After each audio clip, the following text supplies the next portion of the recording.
Good afternoon, ladies and gentlemen. Each Saturday afternoon at this time, the National Broadcasting Company brings you the War Telescope from London. You will hear NBC's observer in the British capital, John McVane, in an interesting discussion of developments of the war. So now to London to see what Mr. McVane has in store for us. Come in, John McVane in London. This is John McVane in London.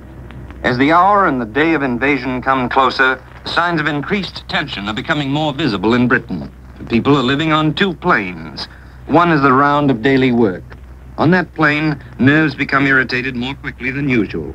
People do their jobs, work hard at them, but always with a feeling that everything from now on will be a kind of marking time until the day when the assault begins. You might compare it to what a boxer does with his time on the day of a championship fight. He's done his training. Nothing will be really important now until he jumps from his chair under the arc lights when the bell sounds for the first round. Meanwhile, he must spend the day going through the motions of eating, sleeping, and diverting himself. But always he knows that life will again seem important to him only when the seconds step out of the ring and he stands facing his opponent with his whole future at stake. For the people of Britain, life on the second plane consists of looking forward to the coming operations, wondering about them, speculating, hoping, confident that when the attack begins, daily life will again take on significance and meaning. I think it's partly from this feeling of suspended existence that it's been responsible for the wave of strikes in Britain. Bus drivers and conductresses in London declare their jangled nerves can't stand more trips per day on the summer schedule, so they strike for a few days, then drift back to work. Gas company employees on strike in Manchester leave housewives with gas cookers facing the prospect of no hot meals over the weekend. The coal strikes in recent weeks have reached serious proportions. A series of strikes can't be condoned at such a time and isn't by any important body of opinion in Britain. But the fact that they do occur is one manifestation of invasion nerves. From a certain amount of knowledge of the British, I'd guess that when operations do begin, there'll be no strikes in this country. Invasion nerves are discernible in the government's methods of dealing with the problem. Government spokesmen have been inclined to blame it all on the sinister activities of a few hundred British Trotskyites. At present, there's a great hue and cry about them, for a day or two played up in the London papers on strictly thriller lines. A new defense regulation, drawn up with the consent of the trade unions, has been aimed at the Trotskyite agitators. Yet this is all a crude simplification, a surface attempt at dealing with a deep problem. The Trotskyites are undoubtedly guilty of doing as much as they can against the war effort. But their efforts would be unavailing if second front nerves and the fact that real grievances have been allowed by the government to trail along for years without settlement didn't create the conditions favorable to such unofficial strikes and stoppages. Invasion nerves have shown up even in royal quarters here. Only thus can be explained the statement I heard young King Peter of Yugoslavia make this week to the effect that all the aid the Allies had sent his people wouldn't suffice to equip even one battalion. I can't recollect any time in history in which a monarch cooked his own goose so quickly in a single sentence. Peter evidently meant only Mihailovich and his Serbs when he referred to my people. For thousands of tons of weapons and equipment have been sent to Marshal Tito. It was the first time in public, then, that the king proclaimed himself as only the king of Mihailovich's dwindling force instead of the king of all Yugoslavs. In fact, if you were betting on the future of the Yugoslav monarchy, something more than a good outside chance might be given to the possibility of a tie-up between Tito and the monarchy in the person of one of King Peter's younger brothers. But even though Britain can give examples of war nerves, constructive work is being done that will help international understanding and cooperation. I heard Representative Fulbright yesterday explain the work that the Allied Educational Reconstruction Group is doing. Mr. Fulbright believes that in the cooperation of bodies like UNRWA and his committee are being laid the foundations of political cooperation in the post-war years. The education group will rebuild the wreckage of education in the occupied countries, get classes going, provide teacher training, textbooks, paper, pencils, to make possible training for citizenship of children of our allies after they've been liberated. Such schemes are hopeful for cooperation possible in such varied types of activity as the Second Front, education, and yesterday's statement about international currency should point the way to cooperation in other fields after the war is over. On these War Telescope broadcasts, you usually hear men with some special knowledge discuss some particular phase of the war. Today I'm going to do something new. Introduce two of the men who'll be part of NBC's European invasion team. They've just arrived in London from New York and Washington, and their first impressions of life in Britain at this crucial moment would perhaps be your impressions if you'd had the chance to make the trip. You'll hear both of these men many times in coming months. One you've heard often in the past year, broadcasting from New York. He is W.W. Chaplin, veteran foreign correspondent and author of the book 70,000 Miles of War. He's been to Russia, India, and Cairo, but this is the first time he's been to Britain since September 1939, the first month of the war. The voice of the second will be new to you. He's NBC's war correspondent accredited to the U.S. Navy, George Wheeler. He's been a broadcasting executive in Washington, and this is his first trip to Britain in wartime. Now, to begin, what do you fellows get as a first impression of Britain in these pre-Second Front days? What do you find that's different from September 39, Bill? Well, of course, John, the most obvious difference is the number of Americans here. It's a little hard for me to realize even yet that this is England, because there are so many Americans here. That's the first impression I had, the first change, and next? Well, the next change I noticed was the result of the bombing, and that came to me only gradually. I got to London at night, during an alert, incidentally, and drove to a hotel through blacked-out streets, deserted except for people who have very special and very important duties at such times. Next morning, there seemed to be very few changes. The city as a whole is just the same. The barrage balloons still look like great gray snails climbing slowly up the wall of the sky. Enough of the old landmarks to give an impression of business as usual. It was quite suddenly that it came to me that big gaps in rows of buildings didn't indicate new construction, planned and prepared for by the intentional removal of old buildings. This was bomb damage, the debris neatly swept away. When I was here last, no bomb had yet fallen on London. As I've walked around the streets in the past couple of days, my eyes have already become educated. There are many changes in London.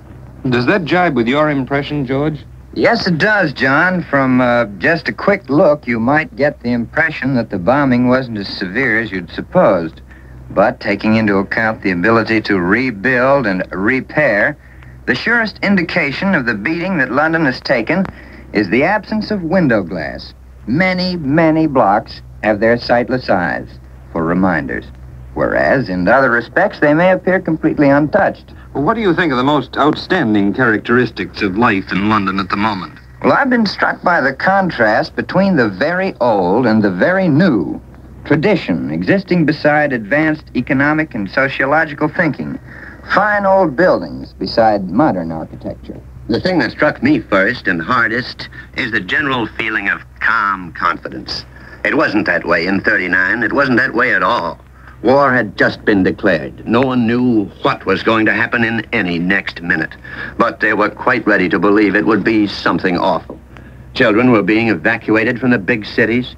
Everyone was carrying gas masks at all times. Even waiters in restaurants wore them, strapped on behind like a bustle while waiting on tables. Well, it isn't like that now. After all, this home front has been a very active war front for a long time. You mean people don't have to wonder about what sort of things may happen? That's it, John. They've been through everything that can happen to a home front, and they know all the answers. So they just go on about their business, calmly, confidently, completely unafraid. To me, it's more than reassuring. It's really inspiring. Do you think this British attitude has had its effect on our people here? I think it must have had. Confidence and calm are just as contagious, just as catching as are hysteria, bewilderment, and the jitters of any kind. Certainly, even the little time I've been here has been long enough to show very plainly that our folks here aren't suffering from any kind of jitters. And I think the British attitude must have been a big help to them when they were getting settled in. I've been noticing a lot of little things. For instance, I'm noticing the papers proposing a share-the-ride scheme for taxicabs. And it's a little amusing, you know, because we've been doing that in many American cities for a long time. Another thing, rationing is much more complete here than at home. The ordinary man doesn't seem to be as affected by inflation as his counterpart in the States. As long as he keeps living an ordinary life, he's all right. It's when he wants to kick up his heels that he feels the pinch. But even the ordinary man has to pay 50 cents a pack for his cigarettes, George. And I think you'll get a shock when you go to the movies and have to fork over a couple of dollars a seat. But Bill, were conditions here any different from what you expected? Yes, they were, John. I'd expected to see things generally changed a lot more than they are. I thought the people would be changed more by what they've gone through. I thought all the physical hardships, the war taxation, the rationing, all that sort of thing, I thought it would show more on the surface. Actually, it hardly shows at all on the surface. What's your first impression of the American Army over here, Bill? Well, of course, I really haven't had a chance to see much of it. Nothing of it in the field. But to judge just from what you can see in London, I'd say that our army here is an army ready to go. Certainly the morale is tops, and I'm told the degree, the perfection of training is just as high. You came over with the Navy, George. What's that angle? Well, I got a wonderful kick. Out-of-the-way men who were once bankers and butchers and beer salesmen have pitched in with the regulars. As an American, it made me pretty proud to see the way they're doing the terrifically complicated business of running convoys and fighting ships. Any incidents you remember in particular? Well, I can't say much, of course, but there was one story that I think's worth telling. It was the story of a colored mess attendant. He used to spend all his spare time studying up on plane recognition, silhouettes, and that sort of thing. One of the officers heard about him and decided to give him a test. The final exam for experts consisted of identifying silhouettes shown on a screen in a darkened room for only a 50th of a second. This colored mess attendant quietly identified 100 out of 100. They set the machine to 100th of a second per flash. The mess attendant's average fell to 95 out of 100. Then, half apologetically, he proceeded to give the nationalities and general types of the remaining 5 planes. And now when the bosun's whistle sounds all hands to general quarters, that slight, shy steward's mate is not a mess attendant anymore. He's assistant to the gunnery officer for the whole ship. Pretty good. He's a lucky man to have eyes like that. Speaking of ships, what do you hope to do covering the Navy in the invasion, George? Well, I hope to get wherever and whatever there is of naval action and record it on the spot, John, at sea. I've been experimenting with the up-to-the-minute recording device. We hope to rush these recordings away and broadcast them home as quickly as is humanly possible. What about your trip over here, Bill? Your first sight of Britain, an American air base, that sort of thing. Well, John, I'm really not sure just how much I can say about things like that yet. You always have to find out the ground rules in each new theater. But certainly I can say that I came by air in one of the big planes of our Air Transport Command, and that it was a very nice trip. Not so much as a bump, all the way from Washington to the place we landed, somewhere in the United Kingdom. You asked about an American air base. The only one I've seen so far is that place we landed.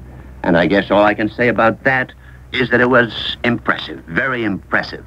If everything over here is as smooth as that air base, and I understand it is, well, then I can understand why the German radio is having such a case of high-temperature invasion jitters as it is right now. And I shouldn't be surprised if Nazi high temperature got higher still before it's over. Thank you, Bill Chaplin and George Wheeler. This is John McVeigh returning you to the NBC newsroom in New York. And so ends another of NBC's War Telescope broadcasts, a regular weekly presentation from the NBC newsroom in New York. During today's program, you have heard John McVeigh, NBC's observer in London, presenting W.W. Chaplin and George Wheeler, NBC's newly arrived observers in London. This is the National Broadcasting Company.